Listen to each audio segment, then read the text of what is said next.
Hello മക്കളെ, നമ്മളേവരും പ്രതീക്ഷയോടെ കാത്തിരിക്കുന്ന നമ്മുടെ എക്സാം വളരെ അടുത്തെത്തി തുടങ്ങി. അതുകൊണ്ട് തന്നെ നമുക്ക് എന്ത് ചെയ്യണം, ഏറ്റവും ഇമ്പോർട്ടന്റ് ആയിട്ടുള്ള ഒരു 4 ചോദ്യം നമ്മൾ പഠിക്കാൻ പോകണം. വളരെ ഇമ്പോർട്ടന്റ് ആയിട്ടുള്ള 4 ചോദ്യമാണ്. ഇതൊരൊറ്റ തവണ നിങ്ങൾ കണ്ടാൽ ഇത് പഠിക്കും, അതാണ് ഇതിന്റെ ഒരു പ്രത്യേകത. പക്ഷെ അതിനു മുന്നേ ഞാൻ ഒരു സന്തോഷ വാർത്ത നിങ്ങളിലേക്ക് അറിയിക്കണം. നിങ്ങളിപ്പോൾ 8ാം ക്ലാസ്സിലാണ്. തീർച്ചയായിട്ടും ഈ ഒരു എക്സാം കഴിഞ്ഞാൽ അടുത്ത് നിങ്ങൾ 9ാം ക്ലാസ്സിലേക്കാണ്. 8ാം ക്ലാസ്സിൽ എന്ന് പറഞ്ഞാൽ നമുക്ക് വളരെ കുറഞ്ഞ കാര്യങ്ങൾ മാത്രമേ പഠിക്കൂ. പക്ഷെ 9ാം ക്ലാസ് അങ്ങനെയല്ല, ഒരുപാട് കാര്യങ്ങൾ പഠിക്കണം. അതുകൊണ്ട് തന്നെ ഏറ്റവും ബേസോട് കൂടി എന്ത് ചെയ്യണം, നമ്മൾ ആദ്യം മുതലേ പഠിച്ചു തുടങ്ങണം. ഇപ്പൊ നിങ്ങൾക്ക് ജോയിൻ ചെയ്യുകയാണെങ്കിൽ എജുഫസ്റ്റ് ഓഫർ പ്രകാരം നിങ്ങൾക്ക് ഇപ്പൊ ജോയിൻ ചെയ്യുകയാണെങ്കിൽ എന്ത് അറിയോ, ഇപ്പൊ ഒരു 10% ഓഫറോട് കൂടി നിങ്ങൾക്ക് ജോയിൻ ചെയ്യാം. പക്ഷെ അതിലൊരു പ്രത്യേകതയുണ്ട്. നമ്മുടെ ബാച്ച് ഇപ്രാവശ്യം എന്ന് പറഞ്ഞാൽ 9ാം ക്ലാസ്സിന്റെ നിഞ്ച ബാച്ച്. ആ നിഞ്ച ബാച്ച് 3 രീതിയിലാണ്.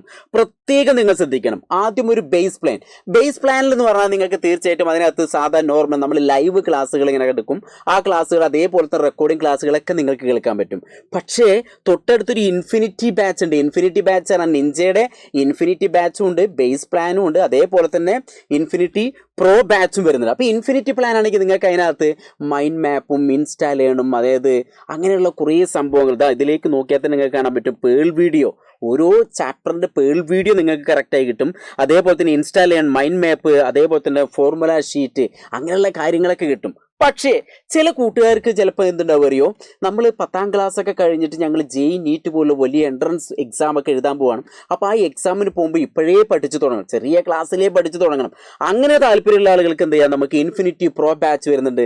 അതിനകത്ത് നമ്മൾ അങ്ങനെയുള്ള ഒരു ഫാൽക്കൺ ബാച്ച് കൂടി ആഡ് ചെയ്തിട്ടുണ്ട്. അപ്പോൾ തീർച്ചയായിട്ടും ഞാൻ നിങ്ങളോട് പറയാം, ഈ ഒരു ഇൻഫിനിറ്റി പ്രോ ബാച്ച് എടുത്തു കഴിഞ്ഞാൽ നിങ്ങൾക്ക് ഭാവിയിലുള്ള കാര്യങ്ങളൊക്കെ സെറ്റാക്കാം. അപ്പോൾ ഏത് ബാച്ച് ആയാലും നിങ്ങൾക്ക് എന്ത് ചെയ്യാം, അടിപൊളിയായിട്ട് കിടുവായിട്ട് പഠിപ്പിക്കാൻ വേണ്ടി ഞങ്ങളെല്ലാവരും സെറ്റ് ആയിട്ടുണ്ട്. അപ്പോൾ സമയം കളയാണ്ട് ഇപ്പൊ പെട്ടെന്ന് എന്ത് ചെയ്യാം, എജുഫസ്റ്റ് ഓഫറോട് കൂടി പെട്ടെന്ന് എന്ത് ചെയ്യാം, ജോയിൻ ചെയ്യാം. നമുക്ക് അടിപൊളിയായി പഠിക്കാം. ഇനി പരീക്ഷയ്ക്ക് വരുന്ന ഏറ്റവും ഇമ്പോർട്ടന്റ് ആയിട്ടുള്ള ഒരു 4 ചോദ്യത്തിലേക്ക് നമ്മൾ കിടക്കുകയാണ്. അതിൽ ഒന്നാമത്തെ ചോദ്യം, മക്കളെ ഇതേപോലത്തെ ഒരു ചോദ്യം നമ്മൾ പ്രതീക്ഷിക്കണം. ഒരു ചിത്രം തന്നിട്ടുണ്ട്. ഈ ഒരു ചിത്രത്തിനെ base, English medium Malayalam medium ഞാൻ അവിടെ സെറ്റാക്കിയാണ് കേട്ടോ. ഈ ഒരു ചിത്രത്തിനെ ബേസ് ചെയ്തിട്ടുള്ള ഒരു ചോദ്യമാണ് നമുക്ക് എപ്പോഴും പരീക്ഷിക്കുക. ഇവിടെ ഇതൊരു കോൺകേവ് മിററാണ്, എല്ലാവർക്കും അറിയാം. ഇവിടെ ഒരു ഒബ്ജക്റ്റ് വെച്ചിട്ടുണ്ട്. അതായത് സിക്കും എഫിനും ഇടയിൽ ഒരു ഒബ്ജക്റ്റ് വെച്ചു. അപ്പോൾ ബിയോണ്ട് സിക്ക് അപ്പുറത്ത് നമുക്ക് വളരെ വലിയൊരു ഇമേജ് കിട്ടിയിട്ടുണ്ട്. അതാണ് ഈ ഒരു ചിത്രത്തിൽ നമുക്ക് തന്നിട്ടുള്ളത്. ആദ്യത്തെ ചോദ്യം, ചിത്രത്തിൽ രൂപീകൃതമായ പ്രതിബിംബത്തിന്റെ ഉയരം എത്ര? കണ്ടില്ലേ, what is the height of image given the frame? ഇല്ലേ, ഈ ഫിഗറിൽ പ്രതിബിംബ ഇമേജിന്റെ ഹൈറ്റ് എന്ന് പറഞ്ഞാൽ നമുക്കറിയാം എത്രയാണ്, 5 സെന്റിമീറ്റർ ആണ്. ഒബ്ജക്റ്റിന്റെ ഹൈറ്റ് എന്ന് പറഞ്ഞാൽ നമുക്കറിയാം ഇവിടെ 2 സെന്റിമീറ്റർ ആണ്. അപ്പൊ താഴത്തേക്ക് കിടക്കുന്ന നിങ്ങൾക്ക് വേണമെങ്കിൽ നെഗറ്റീവും മുകളിലേക്ക് കിടക്കുന്ന പോസിറ്റീവായിട്ടൊക്കെ എടുക്കാം. അപ്പൊ ഒരു കുട്ടി എന്ത് ചെയ്തു, ഇവിടെ 5 സെന്റിമീറ്റർ എന്ന് എഴുതി, കറക്റ്റ് ആണ് ആൻസർ. ഇനി -5 സെന്റിമീറ്റർ എന്ന് എഴുതിയ ഒന്നുകൂടി നല്ല ആൻസർ ആയി.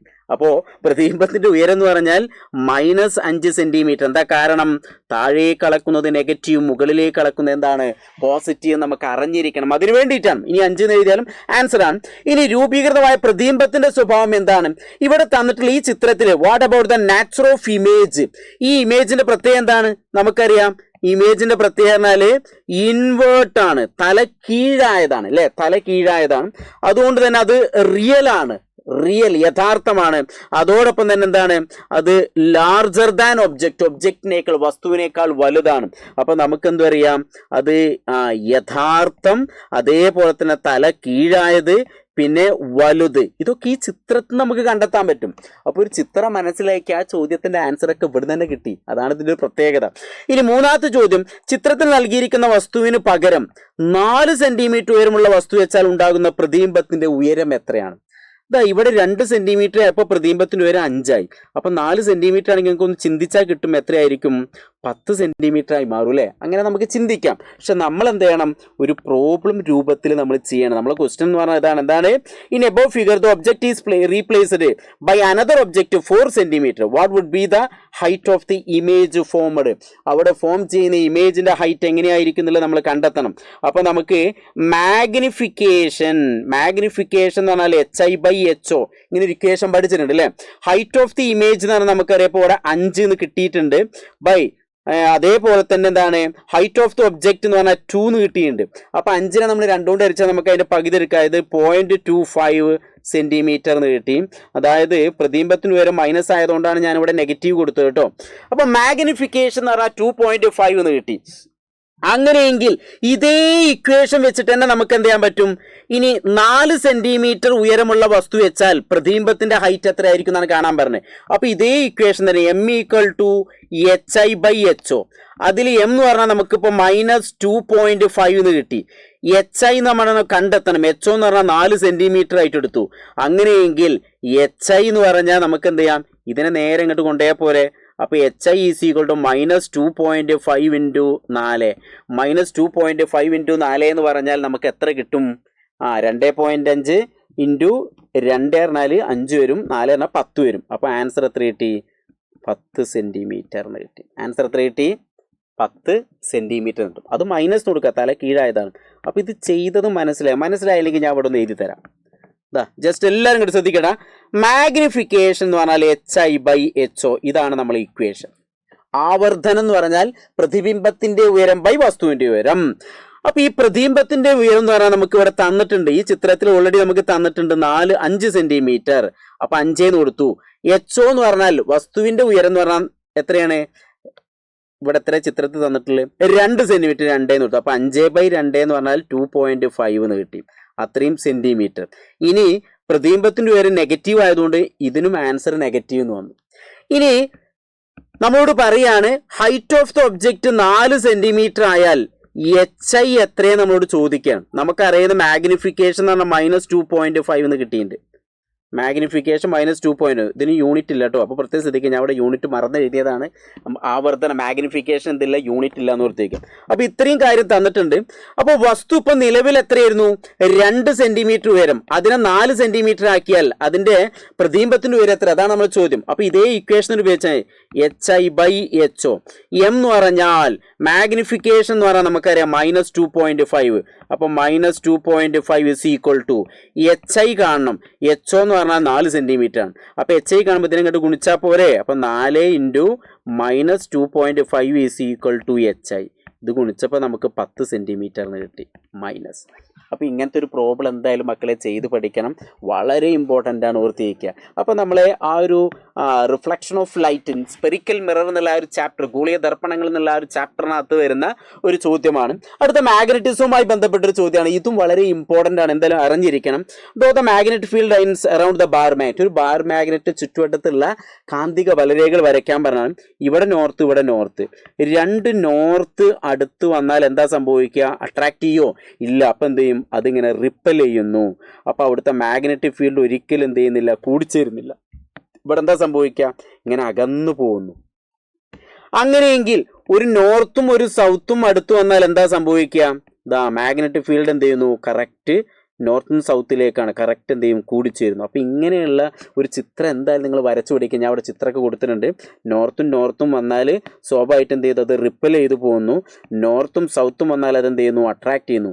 പ്രത്യേകം ശ്രദ്ധിക്കുക, ഇവിടെ എന്തായിരിക്കും? നോർത്ത് ടു സൗത്ത് ആണ് മാഗ്നറ്റിക് ഫീൽഡ് വരുന്നത്. പ്രത്യേകം ശ്രദ്ധിക്കണം. അതാണ് നമ്മളെ രണ്ടാമത്തെ ഒരു ചോദ്യം എന്ന് പറയുന്നത്. മൂന്നാമത്തെ ഒരു ചോദ്യം നമ്മളെ ഫസ്റ്റ് വോളിയവുമായി ബന്ധപ്പെട്ടൊരു ചോദ്യമാണ്. നമുക്ക് ഈ പരീക്ഷയ്ക്ക് 70% സെക്കൻഡ് വോളിയത്തിനും ഒരു 30% ഫസ്റ്റ് വോളിയത്തിനാണ് ചോദ്യം വരിക. അപ്പോൾ ഫസ്റ്റ് വോളിയത്തിന് ഈ രൂപത്തിലുള്ള ചോദ്യങ്ങൾ വന്നാൽ നിങ്ങൾ തെറ്റിക്കാൻ പാടില്ല. അതിന് വേണ്ടിയിട്ടാണ് ഇവിടെ ഞാൻ പ്രഷർ, മർദ്ദം കൊടുത്തിട്ടുണ്ട്. ഇതിന് അനുയോജ്യത ഏതാണെന്ന് കണ്ടെത്തണം. ഇവിടെ പ്രഷർ, ഇംഗ്ലീഷ് മീഡിയത്തിൽ ഇതിൻ്റെ ഒരു പ്രിന്റിംഗ് മിസ്റ്റേക്കാണ് വന്ന ക്വസ്റ്റ്യൻ ആണ്. അപ്പോൾ അതിലൊന്നൊരു പ്രിന്റിംഗ് മിസ്റ്റേക്ക് ഇവിടെ കട്ടിയായിട്ട് കൊടുത്തിരുത്തി, അതൊന്നും നോക്കണ്ട നിങ്ങൾ. അപ്പോൾ പ്രഷർ തന്നിട്ടുണ്ട്, ലിക്വിഡ് ആൻഡ് ഗ്യാസ് തന്നിട്ടുണ്ട്, അതേപോലെ തന്നെ അറ്റ്മോസ്ഫിയറിക് പ്രഷർ തന്നിട്ടുണ്ട്, പാസ്കൽ തന്നിട്ടുണ്ട്. ഇങ്ങനെയുള്ള ഒരു ബോക്സ് നമുക്ക് തരുമ്പോൾ, ഒരു മാച്ച് ദ ഫോളോയിങ് തരുമ്പോൾ ചിലപ്പോൾ അതിലൊരു ചോദ്യം നമുക്ക് അറിയാത്ത തരും. ഒരു എക്സാമ്പിൾ, അന്തരീക്ഷ മർദ്ദം അളക്കാൻ ഉപയോഗിക്കുന്ന ഉപകരണം എന്ന് പറഞ്ഞാൽ നിങ്ങൾക്ക് അറിയാതെ ഏതാണ്? ബാരോമീറ്റർ. എല്ലാവർക്കും അറിയാം അല്ലേ? അറ്റ്മോസ്ഫിയറിക് പ്രഷർ എന്ന് പറഞ്ഞാൽ ബാരോമീറ്റർ എല്ലാവർക്കും അറിയാം. ഇനി അങ്ങനെയെങ്കിൽ ഇവിടെ അടുത്ത് മർദ്ദം എന്ന് പറഞ്ഞാൽ നമുക്കറിയാൻ പറ്റും ഒരു യൂണിറ്റ് പരപ്പളവിൽ അനുഭവപ്പെടുന്ന ബലം അല്ലേ? മർദ്ദം എന്ന് പറഞ്ഞാൽ യൂണിറ്റ് പരപ്പളവിൽ അനുഭവപ്പെടുന്ന ബലം എന്ന് പറയാം. ആദ്യം ഞാൻ മലയാളം മീഡിയം പറഞ്ഞിട്ട് പിന്നെ ഇംഗ്ലീഷ് മീഡിയം പറഞ്ഞുതരാം. ഇനി പാസ്കൽ എന്ന് പറഞ്ഞാൽ നമുക്കറിയാം മർദ്ദത്തിന്റെ യൂണിറ്റ് ആണ്. പാസ്കൽ എന്ന് പറഞ്ഞാൽ മർദ്ദത്തിന്റെ യൂണിറ്റ് ആണ്. അങ്ങനെ ഇതിൽ പെടാത്ത ഒന്നുണ്ടെന്നാണ് ദ്രാവകങ്ങൾ, വാതകങ്ങൾ നമ്മൾ പൊതുവെ പറയുന്ന പേര് ദ്രവങ്ങൾ. അത് നിങ്ങൾ 9ാം ക്ലാസ്സിലാണ് പഠിക്കുക. പക്ഷെ ഇപ്പോൾ ഓർത്ത് വയ്ക്കുക. അപ്പോൾ നിങ്ങൾക്കൊരു 4എണ്ണത്തിൽ 3 അറിയണ തരും, 1 അറിയാത്ത തരും. അപ്പോൾ അതിൻ്റെ ഇടയിൽ നിങ്ങൾക്ക് ബാലൻസ് ചെയ്ത് കണ്ടെത്താൻ പറ്റും. അപ്പോൾ അങ്ങനെ ഓർത്ത് വയ്ക്കുക. അപ്പോൾ അന്തരീക്ഷ മർദ്ദം എന്ന് പറഞ്ഞാൽ ബാരോമീറ്റർ ആണ്. പാസ്കൽ എന്ന് പറഞ്ഞാൽ മർദ്ദത്തിൻ്റെ യൂണിറ്റ് ആണ്. മർദ്ദം എന്ന് പറഞ്ഞാൽ യൂണിറ്റ് അനുഭവപ്പെടുന്ന പരപ്പളവാണ്.